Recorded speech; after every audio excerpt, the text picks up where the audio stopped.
Well, everyone, I hate to break it to you again, but I've kind of been thinking about some weird issues with the iPhone X, and luckily for me, the iPhone X is still stable. There's not really been super crazy, issues I've been having like my iPhone XR, but a strange thing and a strange rumor that's been happening recently is that Apple could potentially be switching away from giving software updates based on the chipset that's inside and switching over to giving us software updates based on the RAM that we have inside of these phones. Now, how does this directly affect the iPhone X? Well, before we get there, we have to kind of rewind back to the current situation that we're in. The iPhone 7, right, which is supposed to be the lowest performing or lowest supported phone on the iPhone on iOS 16, that iPhone has 2 gigabytes of RAM. The iPhone 7 Plus has 3 gigabytes of RAM. So theoretically, even if iOS 16 only supported phones with 3 gigabytes of RAM or more, the iPhone 7 Plus is still going to be supported, and I don't think Apple is going to go ahead and differentiate these phones just yet. I feel like this is a change that Apple's probably going to be doing in the future. Now, why is this affecting the iPhone X? Well, with the iPhone 8, we had 2 gigabytes of RAM, the 8 Plus had 3 gigabytes of RAM, same situation as the iPhone 7 and 7 Plus,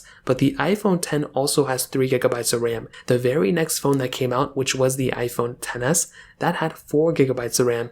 The iPhone 11, 4 gigabytes of RAM, and since then, they've been pretty much getting 4 gigabytes of RAM throughout the whole entire longevity of it. The only other iPhone that's even kind of in the same realm is something like the iPhone SE3 that came out in 2020 that also had 3 gigabytes of RAM. Now, the reason why this is somewhat concerning is because if this rumor is true, there could be a really big gap between the iPhones that have 3 gigabytes of RAM and iPhones that have 4 gigabytes of RAM. And because Apple kind of does this thing where their best performing iPhones in terms of sales, sometimes they don't support as long as some of their worst performing phones. You look at the iPhone 6s, I think the iPhone 4s is one too, and then we have a phone like the iPhone XS that didn't really sell too well. So Apple may end up doing something where they keep supporting the iPhone XS because it has 4 gigabytes of RAM and because it didn't really sell too well, and they're probably going to do that for the duration of the 4 gigabytes of RAM options, the XS and the iPhone 11, and maybe even the iPhone 12 and 13. I'm not 100% too sure, that just seems too out there, but if this is going to be somewhat true, well, the iPhone XS has a higher likelihood